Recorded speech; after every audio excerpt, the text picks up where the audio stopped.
끌리는 컨셉의 법칙. 세계적 히트 상품 속 정교한 컨셉의 비밀.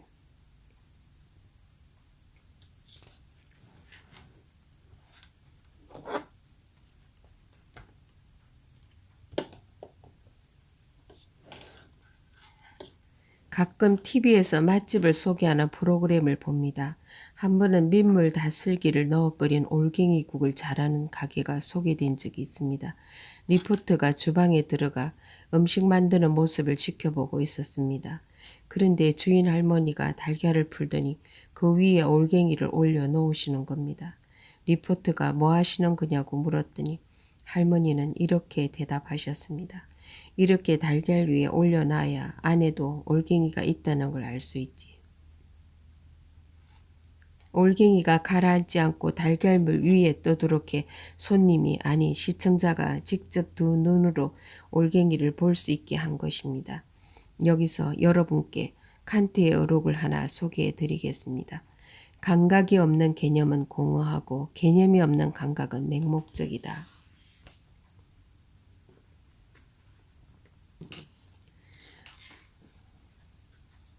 올갱이 국밥 주인 할머니는 대철학자 칸트의 이 이야기를 따로 어려운 철학 공부 한번 하지 않고도 경험으로 이미 터득하고 계셨던 겁니다. 손님이 올갱이 국을 먹기 전에 올갱이를 직접 눈으로 볼 수 있어야 음식에 대한 믿음을 가질 수 있다는 사실을 말이지요. 이번에 소개해드릴 끌리는 컨셉의 법칙은 올갱이 국을 파는 할머니의 지혜 속에 힌트가 숨어 있습니다. 밀폐 용기의 대명사가 된 세계적인 브랜드가 있습니다. 바로 락앤락입니다. 그런데 락앤락이 처음부터 잘 나가는 기업은 아니었습니다. 지금이야 명실상부 세계적인 기업으로 성장했지만 1999년 처음 제품을 출시했을 때만 해도 소비자 반응은 냉담했습니다. 출시 당시 제품 컨셉은 100% 새지 않는 완벽한 밀폐력이었고 이후로도 몇 차례 국내에서 대대적인 프로모션을 진행했지만 반응은 싸늘했습니다. 그러다 2001년에 세계 최대 홈쇼핑 업체인 QVC에 소개됩니다. 락앤락이 오느 날같이 세계적 기업으로 도약하는 데는 QVC 홈쇼핑 광고가 계기가 되었습니다. QVC의 담당 머천다이저는 100% 밀폐가 되는 것을 시각적으로 보여주면 잘 팔릴 것으로 생각하고 올갱이국 할머니와 같은 아이디어를 생각해냈습니다. 그래서 완벽한 밀폐로 물속에서도 젖지 않는 지폐 모습을 홈쇼핑 방송에서 선보였습니다. 락앤락 용기 속에 지폐를 담은 후 검정 잉크를 잔뜩 풀어둔 수조에 넣었다가 잠시 후 도로 꺼내봅니다. 검정물로 된 수조에 집어넣어 꺼낸 후 지폐가 하나도 젖지 않았다는 것을 한 장 한 장씩 보여준 것입니다. 홈쇼핑 광고가 전파를 탄 후 준비해둔 물량 5,000세트가 순식간에 동이 났다고 합니다. 여러분, 그 이유를 아시겠습니까? 말씀드렸다시피 한국에서도 제품 컨셉은 100% 새지 않는 완벽한 밀폐력이었습니다.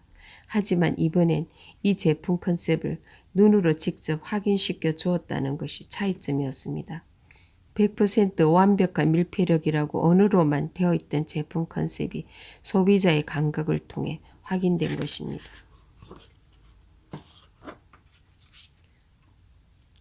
락앤락은 홈쇼핑 방송 이후 입소문을 타기 시작해 세계적 기업으로 성장할 수 있었고 세계시장 성공에 힘입어 다시 국내 홈쇼핑에서도 소개되었습니다. 한국에서는 한 단계 더 나아가 솜사탕을 밀폐 용기 안에 넣었습니다. 그리고 나서 물속에 집어 넣었다가 다시 꺼낸 다음 뚜껑을 열어 솜사탕이 여전히 뽀송뽀송하다는 걸 직접 시청자들에게 보여줬습니다. 반응은 폭발적이었습니다. 락앤락은 9회 연속 매진을 기록하며 홈쇼핑 최대 분당 매출을 기록하였습니다. 이 같은 락앤락의 성공에 자극을 받은 한 후발주자가 있었습니다.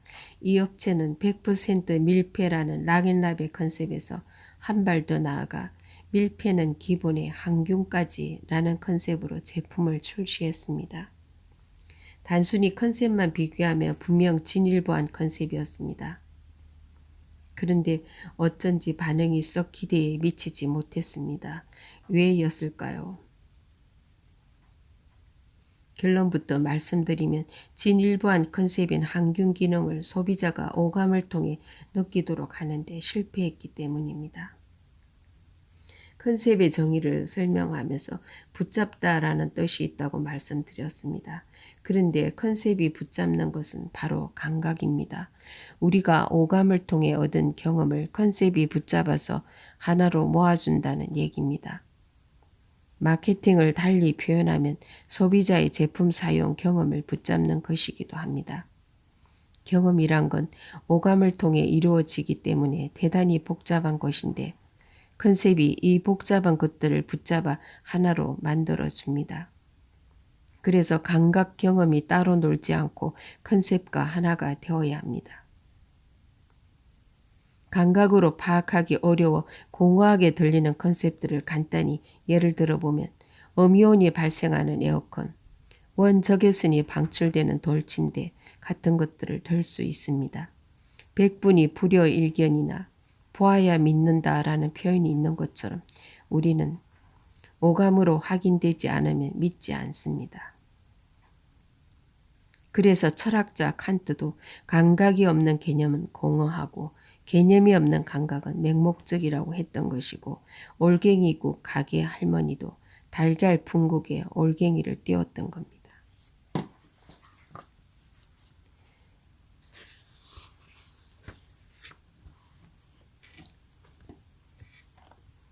오늘날 세계적으로 남성상을 상징하는 아이콘에 무엇이 있을까요? 람보, 로키, 슈퍼맨, 터미네이터 등 여러 상징물을 생각해 볼 수 있습니다. 그런데 브랜드 컨셉을 위해 만들어진 상징물이라면 단연 말보르맨을 꼽지 않을 수 없습니다.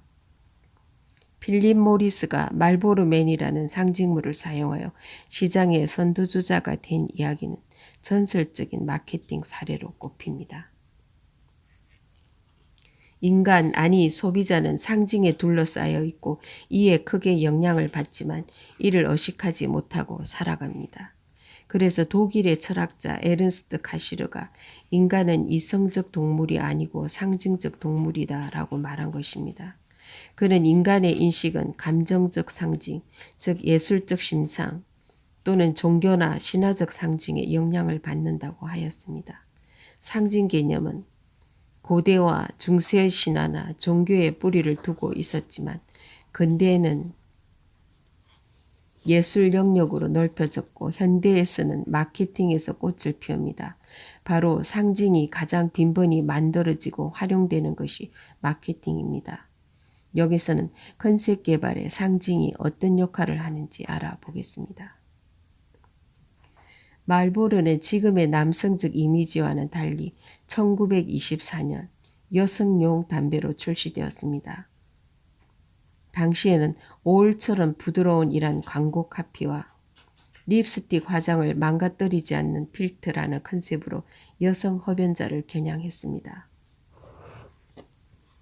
그러다가 1950년대 초부터 흡연이 건강에 해롭다는 과학적 자료들이 대두하면서 상황이 바뀌게 됩니다. 당시 담배업계는 필터용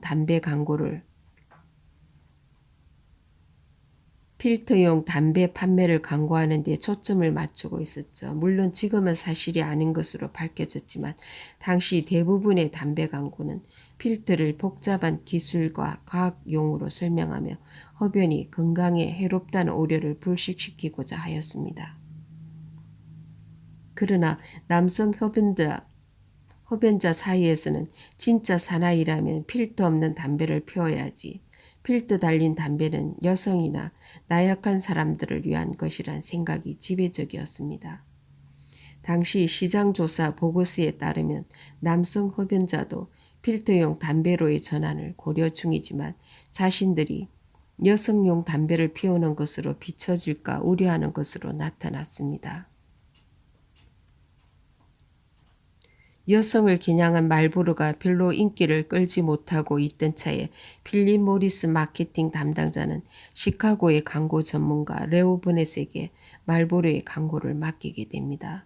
레오 보넷은 말보로의 컨셉을 180도 전환시킵니다. 건강을 덜 해친다는 컨셉으로 말보로가 먹혀들지 않자 역으로 가장 남성적이고 독한 담배로 컨셉을 바꾸자고 제안합니다. 그는 아이디어 회의에서 여러분이 생각해낼 수 있는 가장 남성적 상징물은 무엇입니까? 란 질문을 던집니다. 한 참석자가 카우보이라고 대답했습니다. 바로 오늘날의 말보로 상징을 말보로맨이 탄생하는 순간입니다. 광고 역사에서 가장 주목받는 사건이 이렇게 시작되었습니다. 그 유명한 말보로맨이 처음 신문 광고에 실린 것은 1954년이었습니다. 카우보이가 말보로 담배에 불을 붙이는 사진이었고 광고 카피는 당신과 맛 사이를 필터가 방해하지 않는다였습니다. 필터를 사용해도 본연의 담배 맛을 즐길 수 있다는 점을 강조한 것이죠. 이는 필터 사용으로 인한 약한 이미지를 카우보이 이미지로 상쇄하려는 의도가 담긴 표현이었죠. 말보로는 말보로맨을 활용하는 광고 캠페인이 본격적으로 개시된 1955년 50억 달러였던 매출이 2년 후 200억 달러에 육박하며 대성공을 거두었습니다. 이후에는 미국 서부의 광활한 협곡과 산, 사막, 초원과 같은 배경과 말보로맨의 사진을 함께 보여주며 자연을 벗하여 자유롭고 강인한 삶을 사는 카우보이는 말보로를 즐겨 피운다는 것을 강조합니다. 말보로는 말보로맨에 의한 이미지 변신에 성공하여 1972년부터 세계에서 가장 많이 팔리는 담배 브랜드가 되었습니다.